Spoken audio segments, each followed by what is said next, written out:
오늘 본문의 비유는 지난주의 그 비유와 사실에 이어서 계속되어지는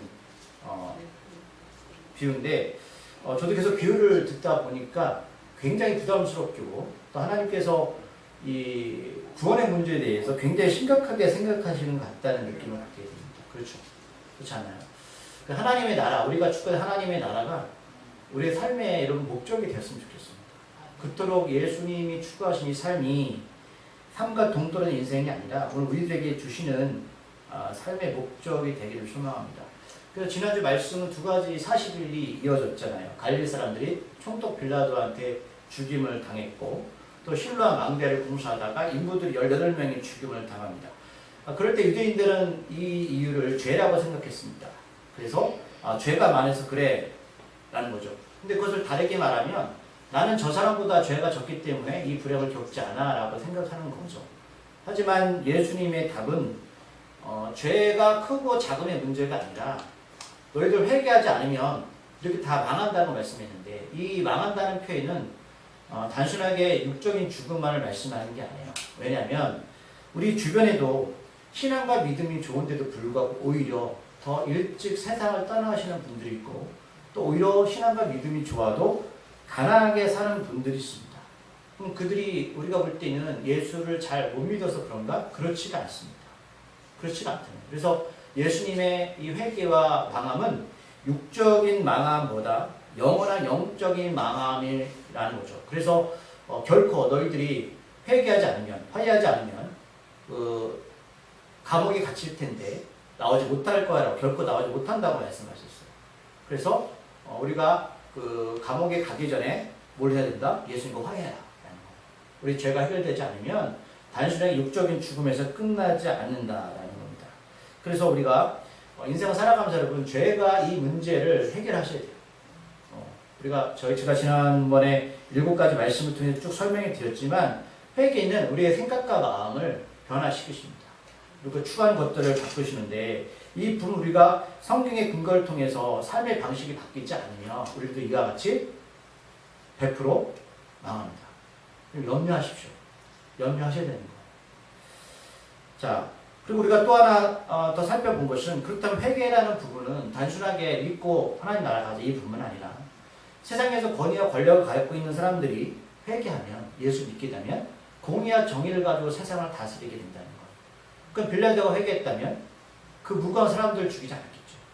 그리고 망대를 감독했던 감독관이나 인부들이 회개했다면 부실공소가 일어나지 않았겠죠. 그러니까 지금도 이런 일들이 우리 삶 가운데 동일하게 일어나고 있습니다.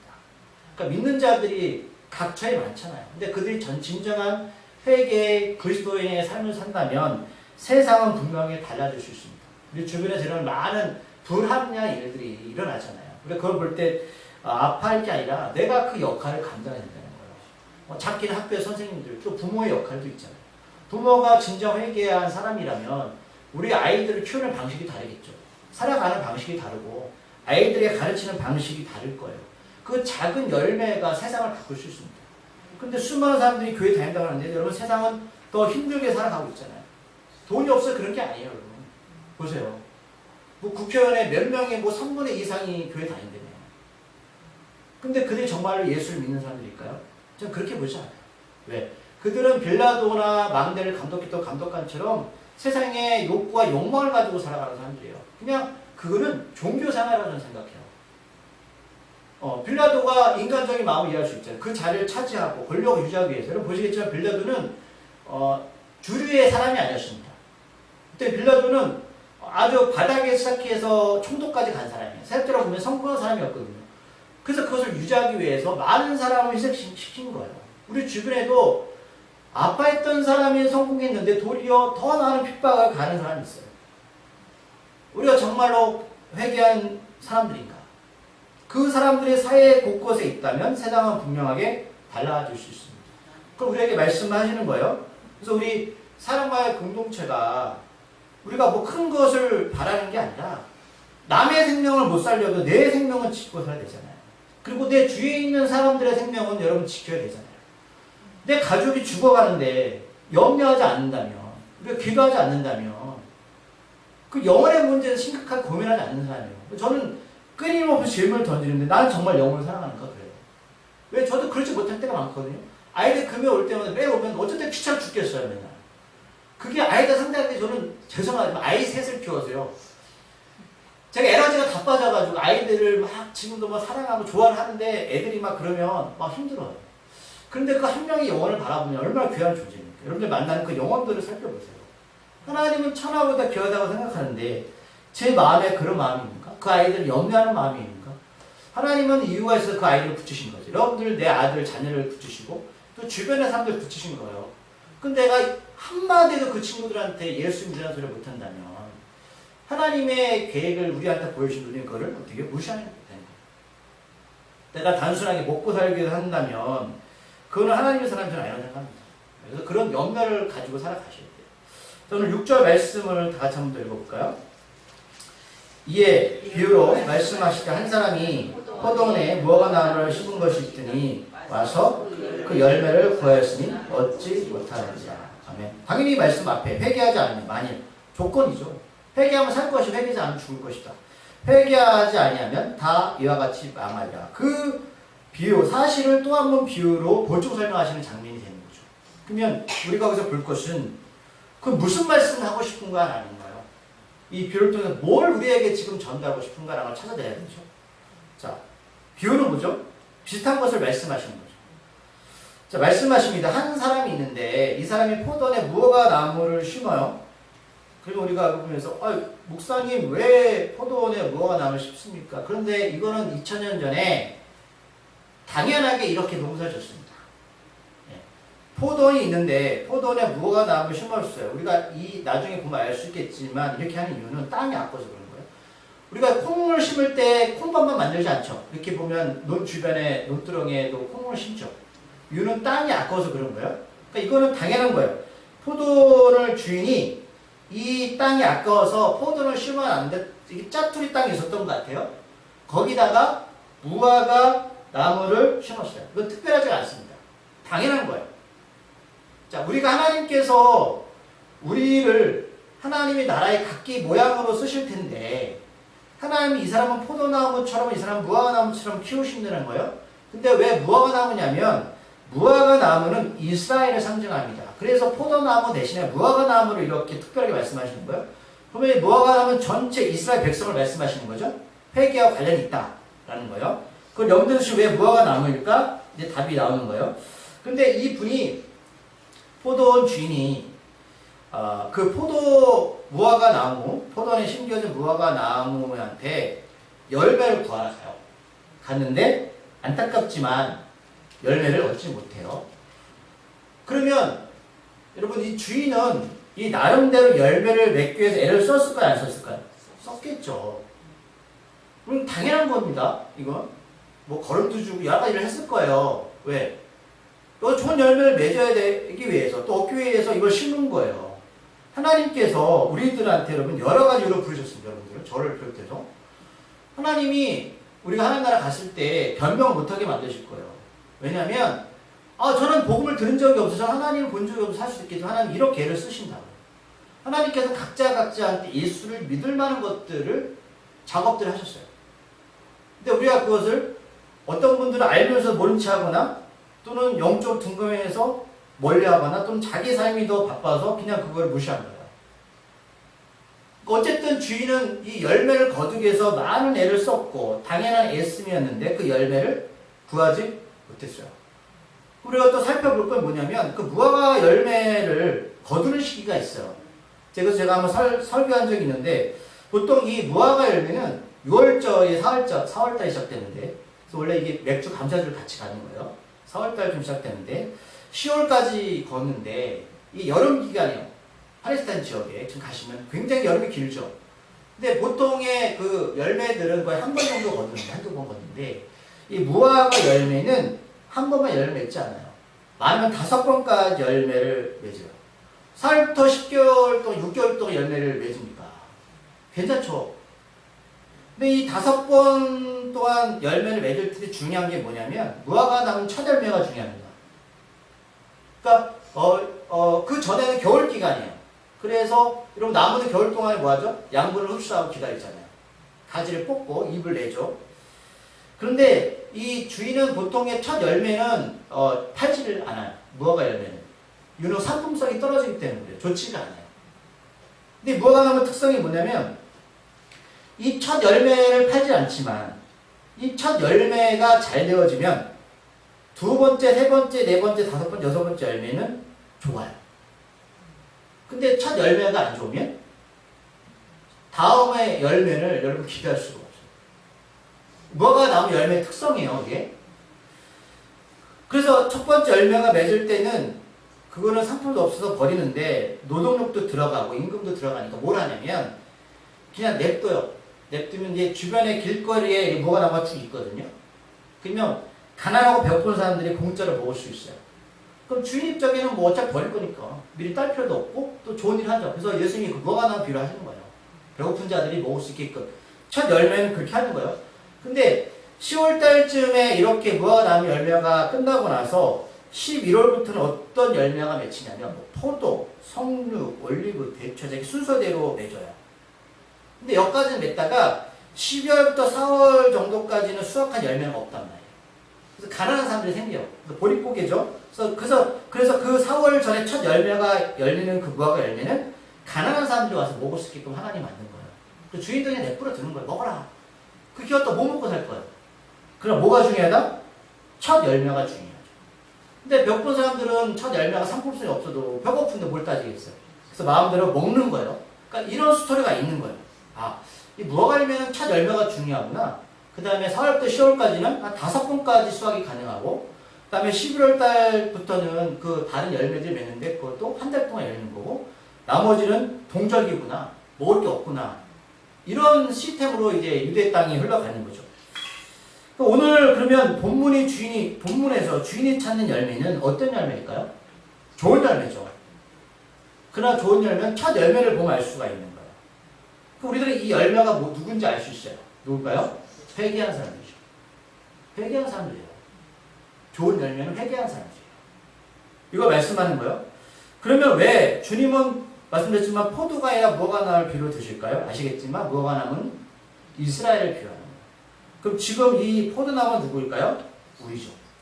우리죠. 상품성 있는 열매를 구하시고 계세요. 근데 구할 수가 없어요. 그렇다면 이 포도원 주인은 누구일까? 예수님이십니다. 그럼 하나님이 안 되는가? 궁금증 생기죠? 우리가 지금까지 봤지만 하나님일 수 있죠. 하나님이 안 되는 게 뭐냐면, 자, 지금 오늘 주인은 이 나무를 찍어버리려고 해요. 근데 오늘 보니까 일하는 사람, 포도원 주인 안 된다고 하죠. 아버지, 아들 생각이 다를 수는 없어요. 아버지가 진 걸로 하는데 아들이 막을 수는 없어요. 그건 안 되는 거예요. 그래서 여기서 보시겠지만 포도원 주인은 진 걸 원하는데 포도원 치가 자신 마음대로 진 거를 철회하는 것은 이중적이고, 그다음 오늘 이 회개를 뒷받침하는 비유기 때문에 그러면 세상에서 이제 지금 이 시대에 회개를 독려하는 그 존재가 누구일까? 포도원 주인이 누구일까? 제자들입니다. 회개를 경험한 제자들이에요. 그러니까 이 포도원 주인은 예수님, 포도원 주인은 누구다? 제자들이에요. 그러니까 회개의 길로 걸어갈 수 있도록 도와주는 존재들입니다. 그런데 7절에서 주인은 포도원 지기에게 이상한 미션을 말합니다. 읽어볼까요? 포도원 지기에게 이르되 내가 3년을 와서 이 무화과 나무에서 열매를 구하다 얻지 못하니 찍어버리라. 어찌 땅만 버리게 하겠느냐. 아멘. 지금 포도원 지켜보세요. 지금 포도원도 관심 있는 게 아니라 무화과 나무한테 관심 있는 거죠. 네. 왜요? 무화과 나무는 이스라엘 백성, 우리들을 말하는 거예요. 그래서 포도원 지기라고 기록하고 있는데 어쩌면 이 포도원 지기는 짜증이 나는 거예요. 내가 포도 키우러 왔지 무화과 나무 열매 구하러 왔어? 내가 뭐지? 정체성이 뭐지? 라는 생각하겠지만 지금 주인은 포도 이야기는 하지 않고 함께 심은 무화과 나무의 열매만도 관심이 있는 거예요. 그래서 이스라엘을 비유로 말씀하시기 때문에 말씀드렸어요. 자, 그런데 이 주인은 계속 열매를 구했는데 3년의 기회를 더 주는 거죠. 그럼 뭐 하시는 하나님이 인내하시는 거죠? 인내하시는 거예요. 하나님은 쓸어버리고 싶은데 인내하시는 거예요. 왜? 그 땅을 차지하는 무화과 나무는 쓸모가 없다는. 왜 살고 계시나요? 우리한테 질문을 던졌어요. 저는 엄마 아빠로서 역할을 하죠. 당연하죠. 내가 이 땅에 살아가는 이유는 성경적이 있지 않은 하나님 나라 확장입니다. 하나님 우리를 지금 살게 하고 돈 벌게 하고 숨쉬게 하는 모든 것들은 영향입니다. 작게는 가정, 확대시키면 여러분들 통한 누군가. 근데 그 역할이 제자인데 제자는 12명은 제자가 아니죠. 예수 영접한 모든 사람들이 예수님의 제자죠. 하나님이 지금 더디 참고 계신 거예요. 그러면 이 좋은 열매는 말씀드렸지만 쓸만한 열매인데 5번을 수확할 수 있다고 말씀드렸어요. 그렇죠? 그래서 다른 것과는 좀 달라요.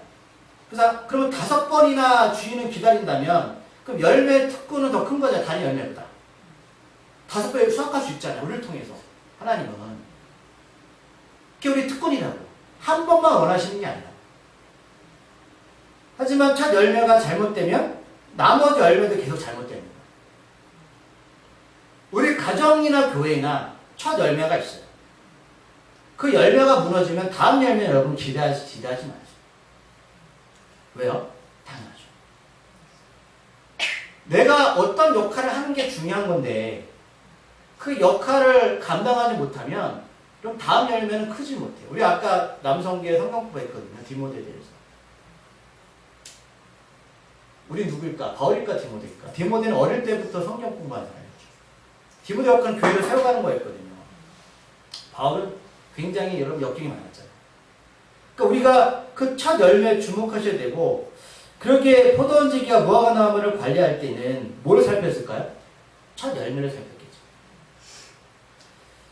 그래서 이스라엘은 하나님의 첫 열매가 이스라엘이었죠. 우리 부활의 첫 열매는 누구시죠? 예수님. 여러분 가정의 첫 열매가 누구신가요? 정말 여러분 중요합니다. 그리고 하나님은 그 시간, 예수님은 그 시간 동안에 많은 기회를 주셨다는 거예요. 그러나 이 사람은 뭐예요? 진정한 회개 없는 특권의식만 가운데 살았다는 거죠. 사실 이 가수원의 많은 비중을 차지하는 것은 무화과 나무가 아니라 사실 포도나무죠. 무화과 나무는 중간중간에 심은 것뿐이요. 그러면 이 무화과 나무는 이 사실을 깨닫고 교만하지 말고 이 긴 겨울 동안에 첫 열매가 잘 맺도록 애쓰고 사명감으로 살았어야 돼요. 근데 그거를 망각한 거죠. 엉뚱하게 무화과 나무는 이 포도나무 밭의 주인공이 자신인 줄 착각했다. 우리가 이 땅에 살아가는 이유가 하나님께서 우리가 착각 속에 살아가는 거죠. 하나님 나를 그렇게 사용하시고 부르셨는데 내가 이 땅의 주인공처럼 살아가는 거죠. 그럼 이스라엘을 선택하신 이유가 무엇일까? 우리들을 예수님 믿게 한 이유가 무엇일까? 열매라고 하면 그 열매를 맺는 삶을 사는 것은 책임이고 의무예요. 무화과를 왜 심었다고요? 예수님이? 열매 거두려고. 우리를 왜 예수 믿게 했다고요? 열매 거두시려고요. 너무 심플한 거예요. 그런데 무화과 나무가 예수님께 왜 자신에게 믿어도 묻지 않고 무조건 열매를 맺으라고 강요하는가? 불합리하다고 말하면 이 나무는 찍어버려야 돼요. 이것은 요구가 될 수 없습니다. 주인이 무화과 나무를 애써서 땅에 심은 이유가 그것이기 때문입니다. 그래도 주인은 3년의 시간을 더 주죠. 앞에서 말씀드렸지만 첫 열매가 마땅치 않으면 1년 농사를 망친 거예요. 그럼 3년이라는 것은 3번의 기회를 더 주겠다는 거죠. 그러니까 주인 입장에서는 빨리 지금 뽑아버리고 포도나무를 심는 게 유리하지만 인내하고 기다리십니다. 인내하고 기다리십니다. 그러나 그 기다림은 저절로 되는 게 아니라 이제 오늘 마지막 8절 말씀을 보시면 제자들에 대해서 말씀하시는 거예요. 8절 말씀을 읽어볼게요. 대답할 때 주인이여 금년에도 그대로 주소서 내가 두룩하고 걸음을 주리니. 아멘. 포도원 치기. 제자들이 주님에게 요구해요. 금년에는 나무를 찍지 마세요. 그럼 뭘 하겠냐면 자기들은 두루 다니면서 걸음을 주겠다. 그럼 두 가지를 볼 수 있어요. 첫 번째는 하나님이 심판이 더뎌오는 것은 누구 때문이다? 제자들 때문이에요. 이 땅에 남겨진 그루터기들이 맡고 있는 거예요. 이 사역 때문에. 복음의 사역. 그러면 제자들은 두 번째 무엇을 하고 있을까요? 3년 동안 하신 거름주기 사업을 하신 거죠. 제자들은. 그럼 이게 어디 나오냐면 자, 이 일은 제자들이 만든 게 아니라 이미 예수님이 하셨어요. 마태복음 4장 23절을 찾아볼게요. 마태복음 4장 23절. 이게 제자들이 하는 일이에요. 거름주기 작업.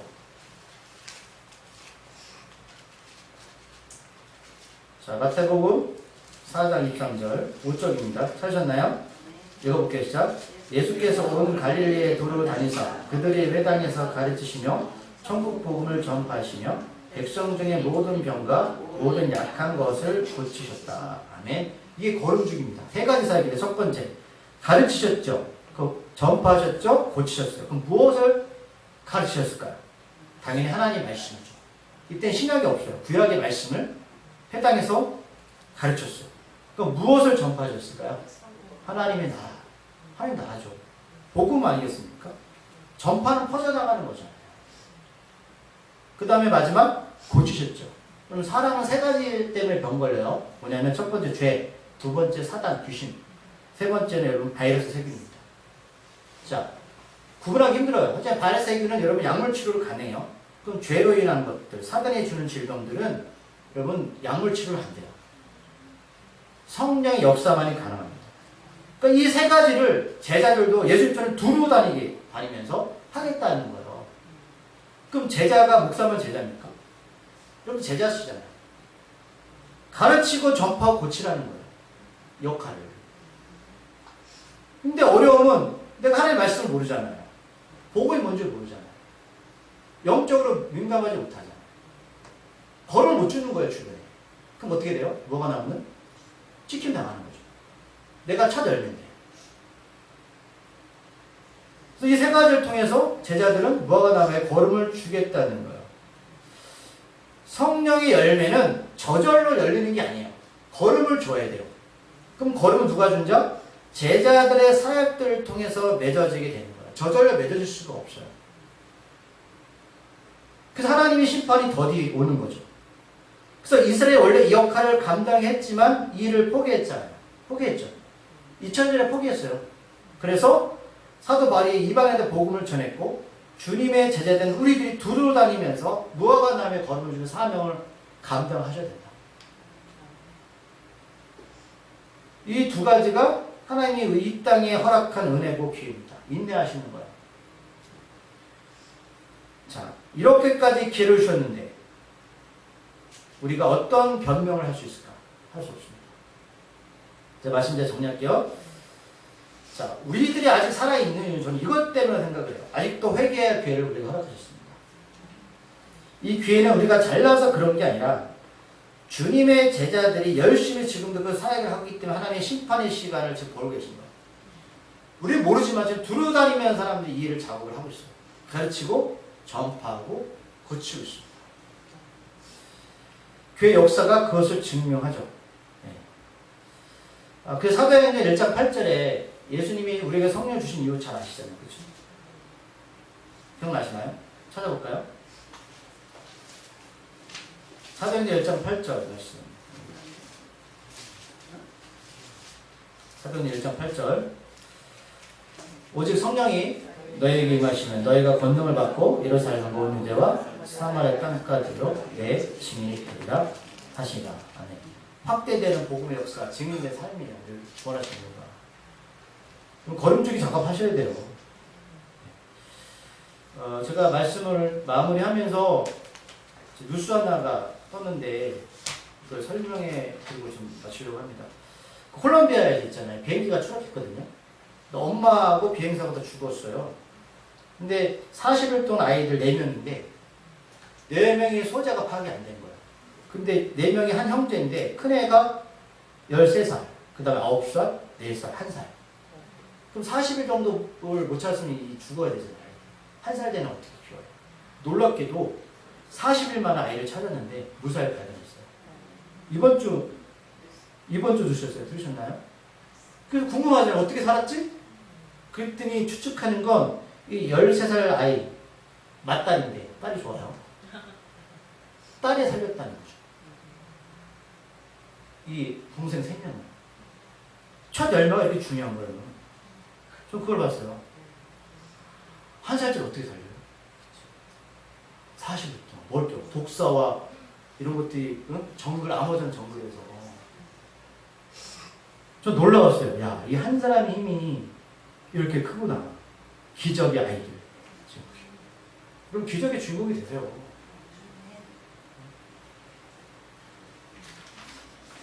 우리가 그 길을 같이 가기를 소망합니다.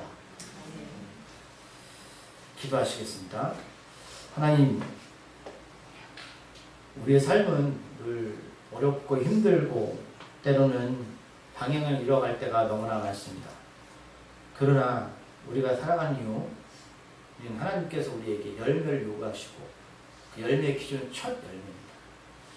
예수는 우리 부활의 첫 열매가 되셨고 이스라엘은 하나님의 첫 열매가 되었는데 이스라엘은 그것을 포기했습니다. 그래서 회개하고 돌아오지 않으면 다 망한다고 말씀합니다. 하나님 우리를 부르신 목적이 있습니다. 우리를 콜링한 이유, 제자를 부르시고 오늘 이 말씀 가르치고 전파했다, 고쳤다, 내용이 바로 나오는 건 우리를 부르신 이유 목적이 여기 있기 때문입니다. 우리가 가르치고 전파하고 고치는 제자의 사명을 감당하게 해 주시옵소서. 두루 다니면서 걸음을 주는 자가 되기를 소망합니다. 그러면 하나님이 우리에게 모든 소유를 맡기십니다. 잘했다 칭찬하시며 소유를 맡기고 더한 것들을 우리에게 맡기실 것입니다. 하나님 나라는 죽어서만 가는 것이 아닙니다.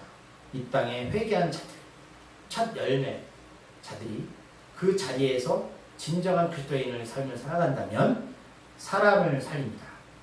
그 일을 우리가 감당하게 해 주시옵소서. 예수님의 이름으로 기도드립니다.